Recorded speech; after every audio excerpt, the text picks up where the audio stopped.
Thanks for joining us for the 15th Tea Time Chat. And Happy New Year, everyone. It's still first week of January, so I can say that, right? It's raining in Wales right now, but I think it's clearing up a little bit. And we have a fantastic, really interesting two guest speakers today. We have Christopher Catling, CEO of Royal Commission on the Ancient and Historical Monuments of Wales, right? Hi, Christopher. Hello. How are you? Very good, thank you. Thanks for your time today. And we also have a Guy Hayward. He's a director and co-founder of British Pilgrimage Trust, and also he's working with journeying and guided pilgrimage, right? Yes, I am. Hi, Guy. How are you? Hello. Hello. I'm very good. I've had a extremely satisfactory start to the beginning of the new year. So satisfactory is as much as we can ever ask for. So right. For British people, right? And cheers with tea. Yeah, British people. Let's not get too excited. Did you bring any tea, by the way? No, it's a bit early for tea. I do have this rather amazing Frank Green mug, which I recommend everyone gets. Yeah, it keeps your coffee warm for 4 hours. You went slightly off the point. Yeah, well, you know, and you can choose your own colours, which we all like.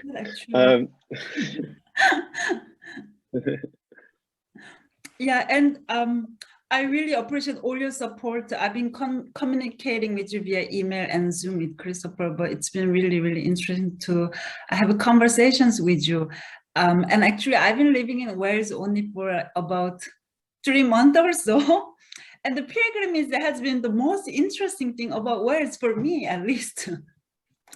And I've been studying spiritual tourism and pilgrimage for the past 10 years or so, and I've noticed that during pandemic, tourism industry has been, collapsing and devastating. But one form of tourism, if I can call it here, has been kind of thriving, like new pilgrimage, neutral, popping up everywhere, and everybody goes pilgrimage walks, so it's been really fascinating phenomenon. So I was gonna just have a conversation with you about this whole pilgrimage as a kind of most popular tourism form right now. So have you been observing any very interesting or new emerging pilgrimage phenomenon or pilgrimage behaviors? We were rather stymied by COVID, as you said. 2020 was designated as the year of pilgrimage. Was it 2020, Guy, or 21? 2020, because that was the first year. It wasn't that was to have been the year of pilgrimage. And there were huge plans across the UK for faith heritage and encouraging people to visit important sites, including St David's in Wales, which is also celebrating a 1300th anniversary of its official declaration as a pilgrimage site by Pope Calixtus VI, who said that two visits to St David's would be the equivalent of one to Rome or Jerusalem. And we were planning to capitalize upon that, and then everything got shut down.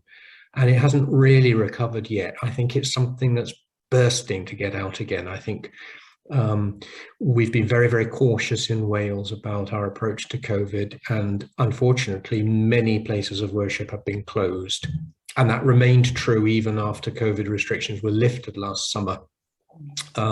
Individual church wardens decided to keep their churches locked, so there was you couldn't guarantee that if you went on a pilgrimage you could visit sacred places. But I do think that a lot of planning is going on in the background, so that as soon as normality or some form of normality returns, this is going to be very big. I think the potential is huge. Do you agree with that, Guy? Yeah, I mean, I think your answer is completely right about the infrastructure and the way that pilgrims have been engaging. Obviously, that there's a two thing going on. There's this, what you say, that the work going on in the background, and not having to deal with sort of keeping the show on the road, but because you've got this break, you've got this time to envision a new future, and come up with new ideas and be more experimental and planning in a more sort of creative way, rather than just having to maintain what was already there. But I think the big shift for me, which is actually hugely positive about COVID, is it's shifted the narrative around journeying in general. I mean, there are lots of different elements to that, and I think one of them is the shift towards no-fly travel, obviously for obvious reasons, but I think that shift was happening before COVID anyway. I think people were, even from an environmental perspective, that even people who fly around the world all the time, they were starting to think, should I really be doing this? You know, with the environment, you know, they were starting to think a little bit, not necessarily changing their behavior, but the question was coming into their minds. But then you had the health aspect. So people became very concerned about health, and one of the best things to do every day during lockdown was to walk. So that raised the value of walking a lot. Then you've got the psychological health as well. That became really important, and being able to work through anxiety and not necessarily knowing where you're going next in your life, and people having their lives upended. And so trying to find a new direction in their inner life, and in terms of what they felt inside, and also maybe changing career, changing lots of things about their life, but trying to find that new direction by literally walking a physical direction, which is what a pilgrimage does. So this sort of move towards pilgrimage as an intentional journey that can actually solve issues and that are going on in your life was a big thing.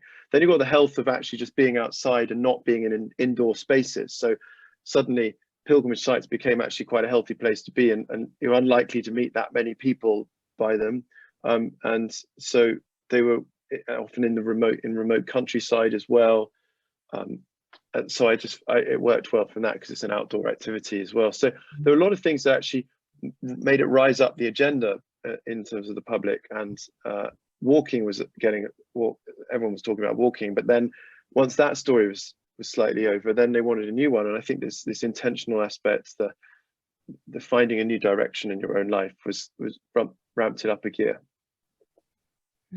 So I think there's going to be more funding coming into the space. I think it's going to become more popular, and I also think that actually more people are going to know about it just because it's a new story to tell. You know, there aren't, in a travel industry that's been completely stricken by this and it's been hugely diminished everywhere, to have new stories.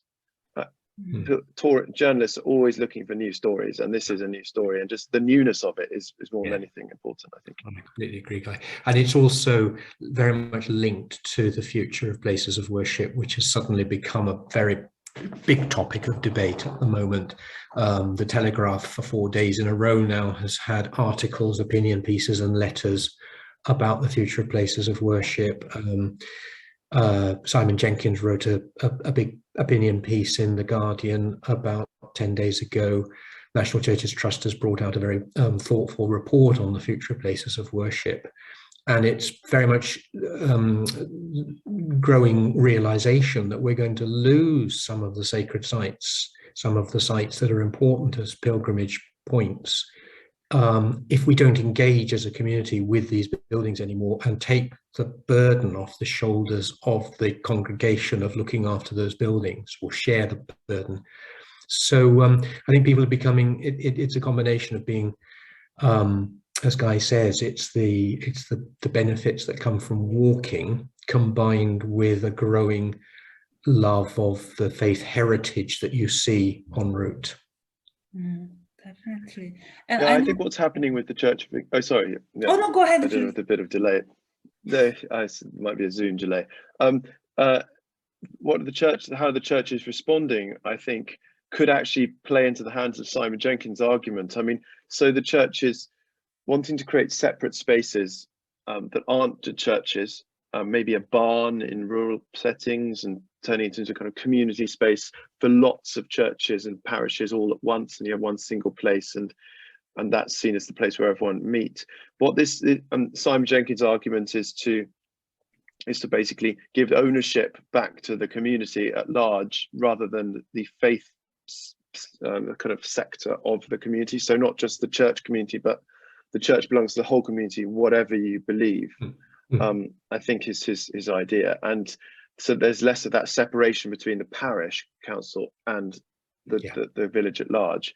But I think what the Church of England and Church of Wales, presumably are following slightly similar lines, are going to do is they're actually going to play into the hands of Simon Jenkins, because if you take all of if you shift all of the kind of worship and the community coming together of the church to a barn, then the church will just quickly go into ownership. I'd have thought it'd be easier for that to happen. So be careful what you wish for. This may actually be one of the the unintended evolutionary consequences of what they're doing. So it's a very interesting time. The idea of a tax for local heritage is a brilliant one. It works in Sweden, Germany, and France, I think, are the ones you mentioned. So why wouldn't it work here? And the idea of how even when it's optional, people decide they want to still pay it, which is fascinating. It's not what you'd necessarily expect. No. Of course, churches were paid for from a local tax, and it's because of the demise of those taxes in the 19th century. The tithe was commuted to a cash payment, and then abolished altogether just before the First World War. And so the burden of looking after the fabric of historic places has fallen on the shoulders of the congregation. And the guy is absolutely right about Simon's vision. I think Simon's vision needs a bit of a modification. I think what we need is that at the moment you cannot give money to a parish for maintaining the fabric. The Church of England takes every penny that is collected and earned by a congregation and takes it into its central funds and then reallocates it. So what the recent parochial measures consultation was about was enabling churches to become charitable trusts, and in parallel with, not instead of, the activities of the worshipping congregation, to enable funds to be raised specifically for that church, not alienable by the Church of England or the Church in Wales.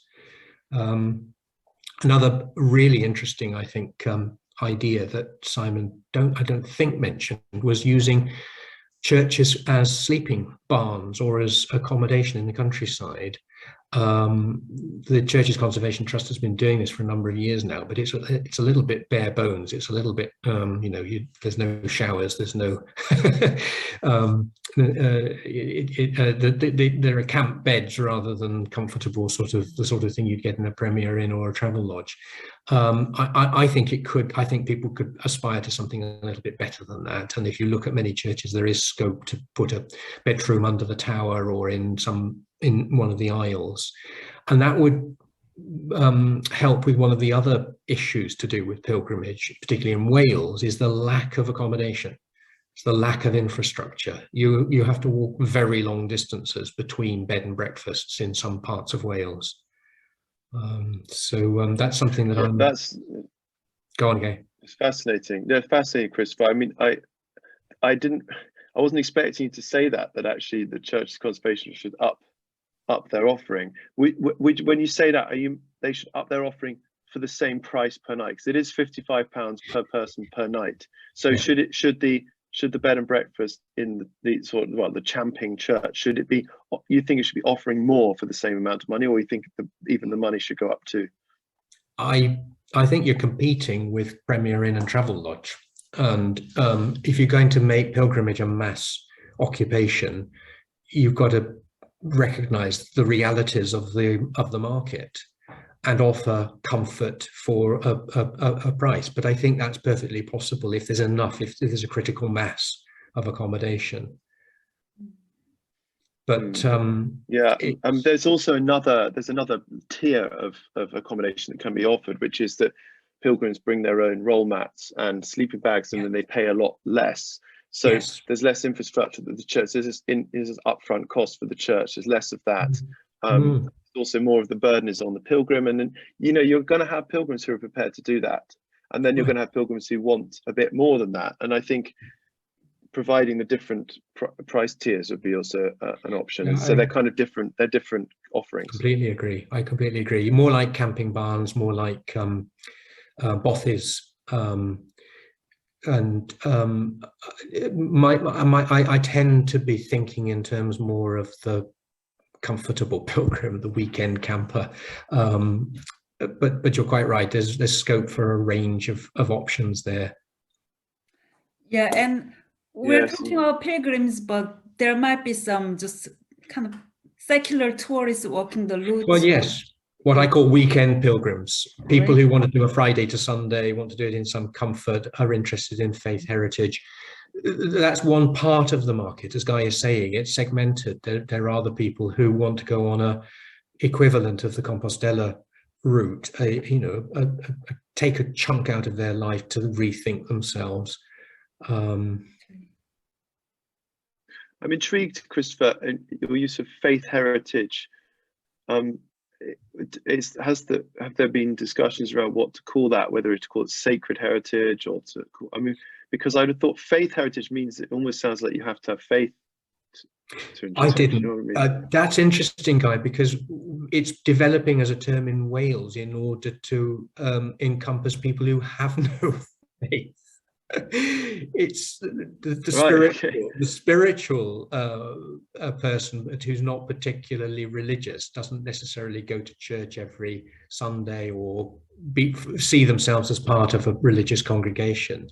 And I think the emphasis is on the heritage, but it happens to be heritage that is based around church buildings and their contents and sacred landscapes and wells and springs and sites that, if you like, have been colonized by the church, because in Wales that's the case. In many churches are on much older sites that were sacred to prehistoric people, and also people who embrace the paganism and the sort of faiths of our Neolithic and Bronze Age and Iron Age and Romano-British ancestors, what they understand of that. Yeah. Because when I hear faith, I'm not hearing prehistoric stone circles. I'm just thinking churches. Yeah, you're quite right, Guy. I don't think we've got the I just wanted to hear the thinking. It's very interesting, the thinking that if I'm really glad to hear that it's all places of meaning throughout time that you're focusing on, not just one particular category. And I think that's one of, when you try and explain to people that pilgrimage is not necessarily a religious thing, it's as religious as you want it to be. When you're trying to explain that, one of the best ways to do it without necessarily trying to sort of, it really isn't promise, that kind of, it's more just name all the different kinds of places that a pilgrimage route visits. And that demonstrates the breadth just in the factual naming of the categories, like, as you say, holy well, ancient trees, stone circles, river sources, or as soon as you start to caves, islands, waterfalls, all these, once you start to say that these places, then people go, oh yeah, I'm up for that. And then it's just removed the barrier, I think. Do people respond to the concept of thin places, Guy? If they're literary, maybe. Yes, I think some people really love that. But I think it requires explanation. Yes. So it's not a word. You can't just say it, and you couldn't necessarily. You might be able to write that in a newspaper headline, and then for people to go, yeah, I've got it. But I think the word sacred, I think people sort of get that. But then I guess the problem with that is it doesn't sound very natural. I think a lot of what people want is a sort of natural wildness is a thing that people love as well. And so something to encapsulate natural and also man-made, is this man-made heritage or is this natural heritage? So is this a place in a wood, like a grove, which has been there for thousands of years and has been devoted people have devoted themselves in that place, but it's not necessarily ever been made by humans. And I think finding a term that can get that across as well, people buy into that. Yeah, there's a good Latin term, but it's too many syllables. Numinescent, numinous is numinous, yeah, numinous. that's I'd say that's maybe a quite an elite word. It is, You know, absolutely, yes. you have to know what Yeah. you have to sort of know what that means. Yeah. But yeah, this is really hard to capture It all is. with one. I It mean, is. we just went with pilgrim place. Yes. But again, doesn't pilgrim have a religious connotation? Well, the actual word doesn't. The word, yeah. Yeah, especially I mean, the during word. pandemic. Oh, sorry. Sorry, Jan. You go. I'm talking too much. But especially during pandemic, I feel like more people go on pilgrimage routes for their, spiritual well-being and wellness. So they're not necessarily religious, but of course they can be religious about the rivers and rocks and trees. Yes. But I think it's becoming. I mean, secular forms have become more popular during this time. And they can be more kind of like, I shouldn't say lucrative, but they can be helpful for these rural communities, revitalization and regeneration, especially in Wales. Rural communities don't have enough income sources, and pilgrimage or spiritual tourism, whatever we call it, can be, help. Which in theory, I completely agree with you. In theory, yeah. In practice, we have an awful lot of work to do. My experience has been in trying to get the community involved in Strata, Florida, which is a Cistercian monastery in the middle of Wales, which was once the spiritual heart of Wales. Actually, I'm going to walk there on January 21st. I just signed up for the walk. It's very, very atmospheric, but it's another example of one of those places that's got very little infrastructure in the vicinity. So to walk to it from any centre of population in Wales or any point of public transport it involves a long walk. We've tried to get the local community to set up farm-based businesses, bed and breakfast, food, and so on, and we've had a very cold response and a lot of misunderstanding about what we're trying to do. The feeling that we're going to end up with coach loads of Brummies in Caggles walking their dogs, and I'm actually quoting one local farmer, who said that's not what the local community wants. So I think we're battling against a suspicion of outsiders that is typical, I'm afraid, of Wales, which is certainly mid Wales and North Wales is very concerned about losing Welsh culture, losing the Welsh language, particularly to incomers. They've seen North Wales turn into a honeypot for retirees from the West Midlands who come in and set up cafes, shops, and before long, English is the language where it had been Welsh before, and the culture has changed completely. They're very, very defensive at the moment of that. So I think it's a generational change that we've got to get, the younger farmers and rural communities to welcome this sort of visitor. And I think the new agricultural regime may well help with that, this move away from the agri-farming of the past into sustaining the wildlife and heritage of the countryside. I mean, I know one farmer nearby Strata, Florida, who'd be up for hosting pilgrims, and that's Patrick Holden of Sustainable Food Trust. So because he's designing a threshing barn, and his is on the pilgrimage route that would have gone along the River Teivi, from the source of the River Teivi through Strata, Florida, then onwards. But I mean, that's a case in point with Strata, Florida, about this thing I mentioned before about the natural heritage and the natural holy places, natural pilgrim places. Is right by Strata, Florida, you have the source of the River Teivi, or Tavy, however you want to say it, and it's only 2-mile walk from Strata, Florida, and it's one of the most breathtaking views across from the top of the Cambrian Mountains. And if you say Strata, Florida, and the source of the River Teivi, you just tuck that in there, it sort of suddenly becomes not just about religion. It's absolutely true, Guy. I mean, the abbey is there because it was a sacred site before Christianity, and the actual spring and the water source has been modified and is clearly on a slightly different alignment from the church that was built by the Christians, which is how we know it predates the Christian presence there. And then you've got all sorts of other wonderful wildlife in the area. You've got the raised bog at Tregaron, which is just down the road. It's where the monks dug their peat in order to provide the warmth for their abbey, and also for industrial processes. They began exploiting the metal ores of the hillsides around.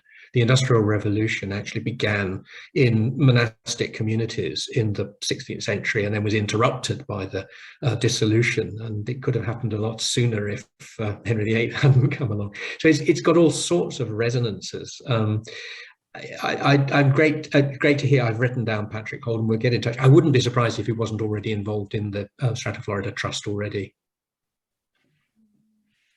Yes, well, he does take groups there, and it's one of the things he does. But he did this farming conference, food and farming, called Harmony, and one of the trips that people could do was to Strata Florida with a load of farmers, because of the way that the monks did agriculturally dealt with the land around there, because they were quite innovative farmers of their time. Yeah, I was just looking at this Japanese pilgrimage.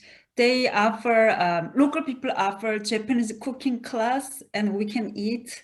And we walk and we go to other stuff and we learn how to make art crafts from the local culture, and we walk. So maybe that kind of a program can work in Wales. I don't know. I saw one program has, I think Guy, you're organizing it. They offer Welsh tea, right? Welsh tea.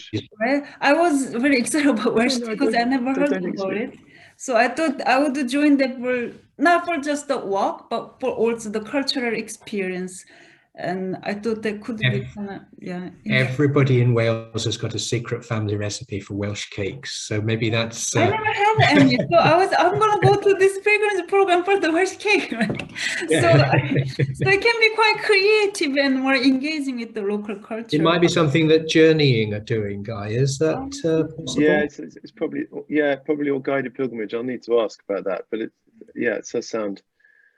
It does sound like the sort of thing they're doing. If you've seen it on a website, it's probably one of those two, I'd have thought.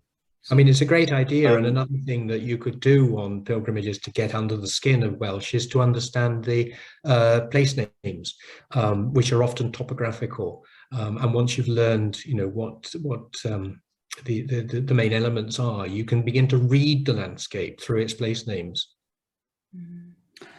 I know. And songs. I mean, like Owen Shears, who's nearby the Tybee in Llandyssil. Amazing Welsh singer, and just hearing the songs really gets you into the heart of Wales. I think with the language and the actual the melodies and the way and the instrumental with the harp and that's one thing to really make it come alive, and the poetry, and even if you don't understand what's being said, just to hear the sounds. It's rhythmic and it's onomatopoeic, and it has a lot of internal rhymes and a lot of repetition of the same consonants and syllables. I can't even remember the Welsh name for it. Cynghannedd, I think. And what's more, you find many of them carved into the slate of the churchyard tombs. Compositions that are actually, if you can read Welsh, if you can find somebody who can read Welsh for you, tell you a little bit about the character and personality of the person who lies there. Interesting. Yeah, there's all sorts of things in that landscape that are of absolutely fascinating for pilgrims as they encounter them. Really interesting. But this thing about the stranger and coming in, the pilgrim. The word pilgrim does mean away from your land, per ager, land, and per is away from, or a stranger in a land, in a foreign land. And we kind of spun this a little bit during COVID, so you can be a stranger within your own land. So you do the same walk around but you do it in a different way, and you're sort of experiencing it as a stranger would experience it. So, but that's not particularly religious, I think that goes through time, and I think the impulse to make long journeys in pursuit of completion, salvation, not necessarily salvation in terms of spiritual, but maybe in just finding food. The hunter-gatherer routes along the ridgeways, and if you go back even further than the hunter-gatherer routes, they've got salmon making pilgrimage across the ocean, and 3,000 miles. You've got buffalo and bison, and starlings Eels. making pilgrimage. You know, it's Yeah. it's kind of it's deep within all biological life. This need to make long journeys, and so I think it's not specifically religious. I mean, that's a layer that you can add on top, but it's something deeper within us. And questing, and that's another way of putting it. Going on a quest. Bruce Chatwin wrote a brilliant book on the topic, which I'm sure you know, Guy. Oh, what I don't know which one you mean, but I can't remember his title. Songlines, that's the one. Yes. Songlines. Yeah. It's a complete ragbag of speculation and quotations, but the gist of it is that human beings were made. It's deep within us. It's atavistic. It's our nature to roam, to wander, to walk.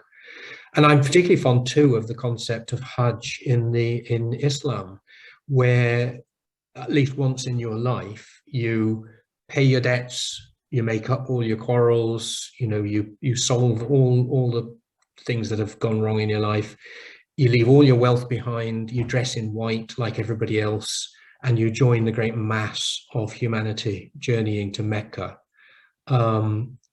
dissolving all those social differences and class issues and so on that bedevil human society. I think everybody should go on pilgrimage once in their life, at least. Yeah, that leveling, sort of leveling aspect is really important. And also, when you're walking next to each other, not looking each other in the eye, I think, makes a big difference in terms of talking about difficult emotional subjects like grief or intractable issues in your life. You don't quite understand how to solve them, and maybe less shallow conversation, more deep conversation happens easier when you're not looking at someone in the eye and you're walking. I mean, also thinking is better when you walk.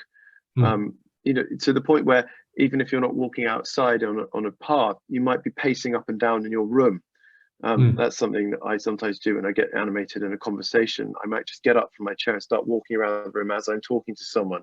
And then I realize I've been doing it for half an hour. I think, why have I been doing it? It's maybe because you need to do it to think better. I don't know. And so it serves so many purposes. And so that's why I think it has to go beyond churches on their own. I mean, obviously, there are so many churches. They're the kind of linchpin of pilgrimage routes because there are many more of them along the routes, and they're often in places where humans want to be, where there's a post office or a pub or you know, other things going on. Whereas stone circles don't tend to have a pub and a post office next to them. So it's sort of, you know, churches are great, but the variety is also one. I think also, there was another thing I was going to say about COVID, is the uncertain future that we all have now. I mean, whether it's COVID, whether it's another pandemic, whether it's environmental change, some people might actually respond to that by trying to root themselves in their past, understand what it was that made our ancestors tick. You know, what did they do in the past, so that you feel like if you're going to step forward into this new future in a new way, you maybe connect with your past as an important way of doing that. That don't just go futuristic, always go backwards at the same time, to have that kind of counterbalance. Definitely. And people are looking for something more meaningful when they travel or when they go out for their letters. So I think they also kind of relate to it. Everybody's kind of looking for more meaning in life right now. I mean, the past 2 years or so. I mean, Guy and Christopher, this has been absolutely enlightening conversation. I could listen to you actually forever. But 40 minutes gone really, really quickly. Thank you so much for this really interesting and fascinating conversation. I think we have like 2 minutes. Do you want to say anything before you go? Anything to add? Well, I'm happy to speak for longer. I just because the 40 minutes sort of Zoom cut off. I don't mind, because we haven't got on to many of your questions yet. We've sort of been riffing a bit. So I'm sure I organize another one. I think we have to have like 3 sessions. Yes.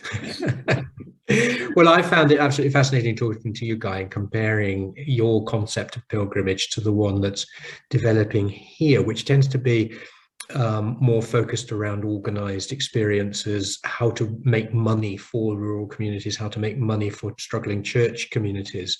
So we've tended to be focused on the sort of economic issues and the infrastructure issues and the kind of support that's needed here, rather than the personal motivations.